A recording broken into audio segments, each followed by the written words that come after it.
ഉയിരിലലിയാൻ. രചനാ സംഭാഷണം രുദ്രാരുദ്രപ്രിയ. മുന്നിൽ പോയ കാറുകളുടെ പിന്നാലെ തന്നെ ഓരോരോ കാറുകളായി ഓഡിറ്റോറിയം ലക്ഷ്യമാക്കി നീങ്ങി.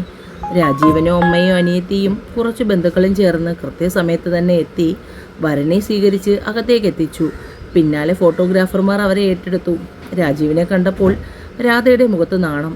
അത് കണ്ട കൺമണിക്ക് ചിരി അടക്കാൻ കഴിഞ്ഞില്ല. പെണ്ണ് ചിരിച്ചു മറയുന്നത് കണ്ടപ്പോൾ രാധയിലും ചിരിയായിരുന്നു. അത് കാരണം ഫോട്ടോഗ്രാഫർമാർക്ക് അവർ ഉദ്ദേശിക്കുന്ന രീതിയിലുള്ള ഫോട്ടോസ് എടുക്കാൻ പറ്റാതെയായി. രാജീവനും ആകെ പെട്ട അവസ്ഥയിലാണ്. അപ്പോഴാണ് കാശി അവിടേക്ക് വന്നത്.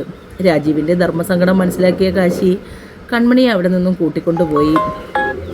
എൻ്റെ കണ്ണ, നീ അവിടെ നിന്ന് ഇങ്ങനെ ചിരിപ്പിച്ചാൽ ആ രാധ ഫോട്ടോ എല്ലാം കുളമാക്കും. നീ ഇങ്ങ് വന്നേ. അവളെയും വിളിച്ചുകൊണ്ട് അകത്തേക്ക് പോയി കുഞ്ഞുങ്ങളുടെ അടുത്താക്കിയിട്ട് കാശി ബാക്കി തിരക്കുകളിലേക്ക് തിരിഞ്ഞു. അല്പനേരം കഴിഞ്ഞപ്പോൾ ഫോട്ടോഗ്രാഫർമാരിൽ ആരോ ഒരാൾ വന്ന് കാശിയെ വിളിച്ചു. അത് രാജീവൻ പറഞ്ഞയച്ചതായിരുന്നു. കൺമണിയുടെയും കാശിയുടെയും കുറേയേറെ ഫോട്ടോസ് എടുക്കാൻ. കണ്ണനത് കേട്ടപ്പോൾ വലിയ സന്തോഷമായി. കാരണം വിവാഹത്തിന് അത്രമാത്രമൊന്നും ഫോട്ടോസ് എടുത്തിട്ടുണ്ടായിരുന്നില്ല. അതുകൊണ്ട് തന്നെ ഇരുവരുടെയും കുറേയേറെ ഫോട്ടോസ് എടുത്തു. മക്കളെയും കൂട്ടിയുള്ള ഗ്രൂപ്പ് ഫോട്ടോയും ഉണ്ടായിരുന്നു.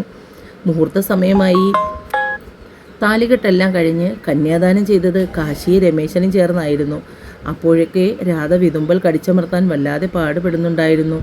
രാജീവൻ്റെ വീട്ടിൽ നിന്നും കൊണ്ടുവന്ന സാരി മാറിയുടുത്ത് ഭക്ഷണവും കഴിച്ചു കഴിഞ്ഞ് ഇറങ്ങാൻ നേരമായപ്പോൾ രാധയ്ക്ക് കരച്ചിലടക്കാൻ കഴിയുന്നുണ്ടായിരുന്നില്ല.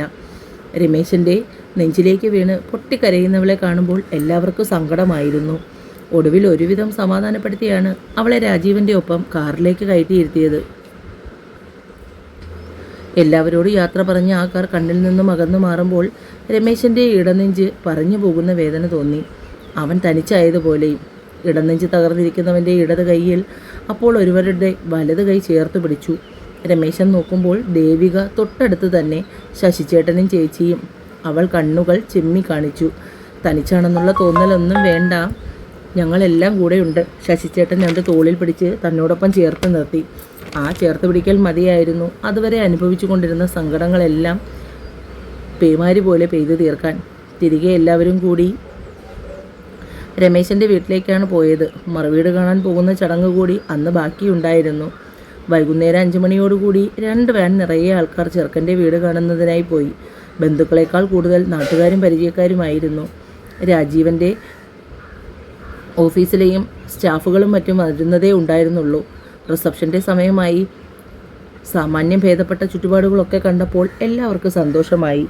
രാധയ്ക്ക് രമേശനെ കാണുമ്പോൾ ആദ്യം വേദന തോന്നിയെങ്കിലും പിന്നീട് അത് മാറി പൊട്ടിച്ചിരിയായി. കാരണം അവൻ്റെ ഒപ്പം നിഴല് പോലെ ദേവികയും ഉണ്ടായിരുന്നു. അതവൾക്ക് കൊടുത്ത ആശ്വാസം ചില്ലറയ്ക്കൊന്നും ആയിരുന്നില്ല.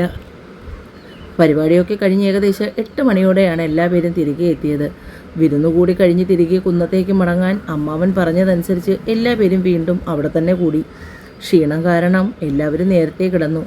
രാധയെ റൂമിലാക്കി അമ്മയും രാജീവൻ്റെ അനിയത്തി രചിതയും വാതിൽ ചാരിപ്പോയി. രാധ കുറച്ചു നേരമൊക്കെ രാജീവനെ കാത്തിരുന്നു. അതിനുശേഷം അവൾ ഉറങ്ങിപ്പോയി.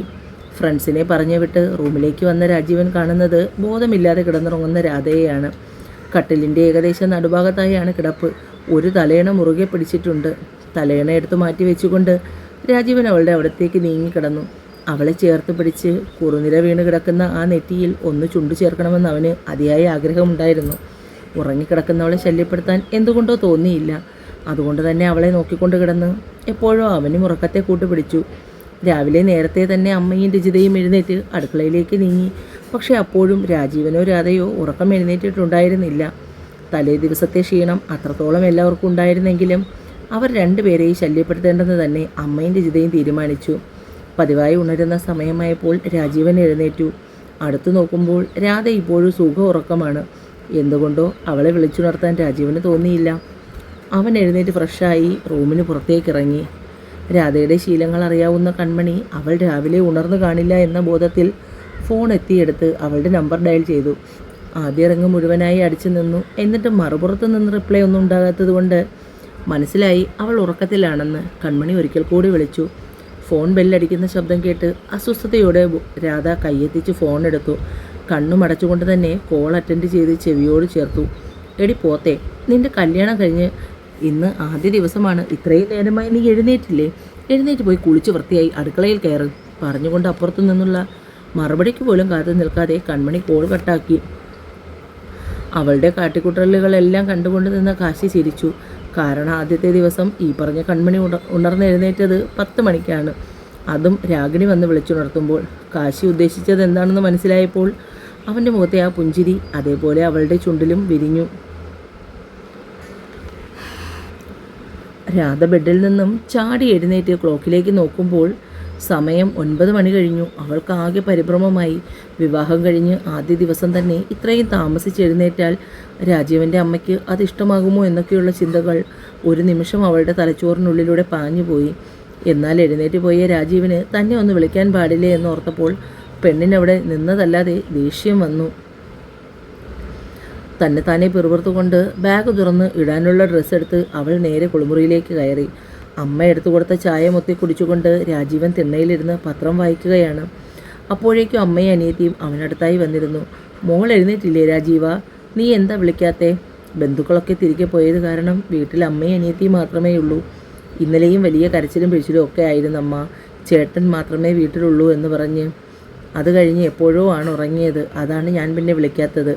രാജീവൻ വായിൽ വന്ന കള്ളം അമ്മയോട് പറഞ്ഞു. അതും ശരിയാണ്, ചേട്ടനും അനിയത്തി മാത്രമല്ലേ ഉണ്ടായിരുന്നുള്ളൂ. അപ്പോൾ പിന്നെ രമേശൻ ഒറ്റയ്ക്കായില്ലേ? 3 പേരും കൂടി സംസാരിച്ചുകൊണ്ടിരിക്കുമ്പോഴാണ് രാധ പുറത്തേക്ക് ഇറങ്ങി വന്നത്.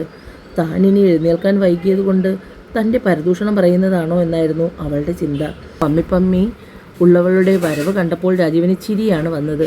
എന്നാൽ അമ്മയുടെ അനിയത്തിയുടെയും മുഖത്ത് പ്രത്യേകിച്ച് ഭാവവ്യത്യാസമൊന്നുമില്ലാത്തതുകൊണ്ട് രാധയ്ക്ക് അല്പം സമാധാനം തോന്നി. രാജീവൻ പറഞ്ഞു, മോൾ ഇന്നലെ ഒരുപാട് വൈകിയാണ് ഉറങ്ങിയതെന്ന്. രാധ കണ്ണും മെഴിച്ച് അവനെ നോക്കി. രാജീവൻ എന്നാൽ മറ്റെവിടെയോ കാര്യമായി നോക്കിയിരിക്കുകയാണ്. ഉറങ്ങി എഴുന്നേൽക്കാൻ വൈകിയത് കൊണ്ട് വിഷമിക്കുകയൊന്നും വേണ്ട കേട്ടോ. രജിതയും ചിലപ്പോൾ അങ്ങനെയൊക്കെയാണ്. മോള് വാ, അമ്മ ചായ എടുത്തു തരാം. രാധയുടെ കയ്യിൽ പിടിച്ചുകൊണ്ട് അമ്മ അടുക്കളയിലേക്ക് പോയി. രാജീവൻ ആ പോക്ക് നോക്കി ചിരിക്കുന്നത് കണ്ടപ്പോൾ രജിത അവൻ്റെ അടുത്തേക്ക് നീങ്ങിയിരുന്നു. ഇന്നലെ ഏട്ടൻ റൂമിലെത്തുമ്പോൾ ഏട്ടത്തി ഉറങ്ങിയല്ലേ? അവളുടെ കറിളിയാക്കിക്കൊണ്ടുള്ള ചോദ്യം കേട്ടപ്പോൾ രാജീവൻ അവളുടെ മുഖത്തേക്ക് നോക്കി.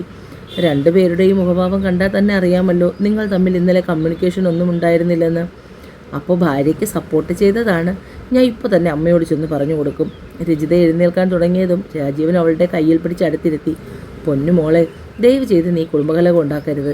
എൻ്റെ വിവാഹം ഇന്നലെ കഴിഞ്ഞതേ ഉള്ളൂ. അമ്മായി മരുമോളും തമ്മിൽ വെറുതെ നമ്മളായിട്ട് എന്തിനാ ഒരു പ്രശ്നം ഉണ്ടാക്കുന്നത്? ഞാൻ എന്ത് വേണമെങ്കിലും ചെയ്യാം. അത് കേട്ടപ്പോൾ പെണ്ണെന്ന് അടങ്ങി. എന്നാലൊരു കാര്യം ചെയ്യാം. നമ്മൾ വിവാഹത്തിൻ്റെ ഡ്രസ്സ് എടുക്കാൻ പോയപ്പോൾ ഞാനൊരു ലഹങ്ക നോക്കി വെച്ചിട്ടുണ്ടായിരുന്നു. എനിക്കത് വാങ്ങിത്തന്നാൽ മതി. എടി, അതിന് ഏകദേശം 4000 രൂപയ്ക്ക് മേലെ ഇല്ലേ? ഈ ഒരു ചെറിയ കാര്യത്തിന് അത്രയും വലിയൊരു വയ്യെങ്കിൽ പറഞ്ഞാൽ മതി. ഞാനിപ്പോൾ തന്നെ ചെന്ന് പറയാം. രാധേച്ചി എഴുന്നേൽക്കാൻ വൈകിയത് ഇന്നലെ നേരത്തെ കിടന്നുറങ്ങിയത് കൊണ്ടാണ്. ചേട്ടൻ മുറിയിലെത്തുന്നതിന് മുമ്പേ തന്നെ ഏട്ടത്തി ഉറങ്ങിയെന്ന് ഞാനങ്ങ് പറഞ്ഞേക്കാം. ദയവ് ചെയ്ത് നീ ഒന്നും പറയണ്ട. ലഹങ്കയല്ലേ, ഞാൻ ഏറ്റു. അടുത്ത ശമ്പളം കിട്ടുമ്പോൾ വാങ്ങിത്തരാം. അടുക്കളയിൽ തട്ടുമുട്ടുമൊക്കെ കേട്ടപ്പോൾ രാജീവൻ ഗ്ലാസുമായി അകത്തേക്ക് ചെന്നു. രാവിലത്തെ ബ്രേക്ക്ഫാസ്റ്റ് അമ്മയും രജിതയും ചെയ്തെന്നുണ്ടാക്കി. അതൊക്കെ പകർന്ന് പാത്രങ്ങളിലേക്ക് എടുക്കുകയാണ് രാധ. പിറകിൽ ചെന്ന് മുരടനക്കിയിട്ടും പെണ്ണ് നോക്കിയിട്ട് മൈൻഡ് പോലും ചെയ്യുന്നില്ല. ഭക്ഷണമെല്ലാം പകർന്നു വെച്ചപ്പോൾ അമ്മ 3 പേരെയും കഴിക്കാൻ പിടിച്ചിരുത്തി. വീട്ടിലെല്ലാവരും ഉള്ളപ്പോൾ ഒരുമിച്ചിരുന്ന് ഭക്ഷണം കഴിക്കണമെന്നാണ് രാജീവിൻ്റെ അച്ഛന് എപ്പോഴും പറയാറുള്ളത്. അതുകൊണ്ട് ആ ശീലം ഇതുവരെയും മാറ്റിയിട്ടില്ല. അവരവരുടെ പാത്രങ്ങളിൽ ഇടിയപ്പവും മുട്ടക്കറിയും വിളമ്പിക്കൊടുത്തു. മോളുടെ ഇഷ്ടമൊന്നും അമ്മയ്ക്കറിയില്ല. ഓരോന്നോരോന്നായി പറഞ്ഞാൽ പതുക്കെ പതുക്കെ നമുക്ക് ചെയ്യാം. രാധ എല്ലാത്തിനും സമ്മതത്തോടെ തലകുലുക്കി. നീ എന്താ വിവാഹം കഴിഞ്ഞ് വന്നപ്പോൾ നിന്റെ നാക്ക് പണയം വെച്ചിട്ടാണോ വന്നത്? ഒന്നിനും മറുപടിയില്ല. എല്ലാത്തിനും മുക്കലും മൂളനും തലകുലുക്കലും മാത്രമേ ഉള്ളൂ. രാജീവൻ ചോദിച്ചു. എന്നാൽ അതിനും രാധ മറുപടിയൊന്നും പറഞ്ഞില്ല. ഭക്ഷണം കഴിച്ചെഴുന്നേറ്റപ്പോൾ രാജീവിൻ്റെ സംശയം മുഴുവൻ ഇതായിരുന്നു. ഇവളെന്താ ഇങ്ങനെ? സാധാരണ 5 മിനിറ്റ് കിട്ടിക്കഴിഞ്ഞാൽ നാവടങ്ങിയിരിക്കാത്ത പെണ്ണാണ്. ഇനി വിവാഹം പ്രമാണിച്ച് ഇവൾ വല്ല മൗനവ്രതത്തിലോ ആണോ? കഴിച്ചു കഴിഞ്ഞ പാത്രങ്ങളും കഴുകി അമ്മയും രജിതയോടും സംസാരിച്ച് അടുക്കളയിൽ തന്നെ നിൽക്കുന്നവളെ കണ്ടപ്പോൾ അവളെ മുറിയിലേക്ക് എങ്ങനെ വിളിപ്പിക്കുമെന്നായി രാജീവൻ്റെ ചിന്ത. അവൻ റൂമിൽ കയറി രാധയുടെ ഫോണിലേക്ക് കോൾ ചെയ്തു. മൊബൈലും എടുത്ത് റൂമിന് പുറത്തേക്ക് ഇറങ്ങി. രാധേ, നിനക്ക് വീട്ടിൽ നിന്ന് കോളുണ്ട് പറഞ്ഞുകൊണ്ട് തിരികെ റൂമിനുള്ളിലേക്ക് തന്നെ കയറി. തുടരും.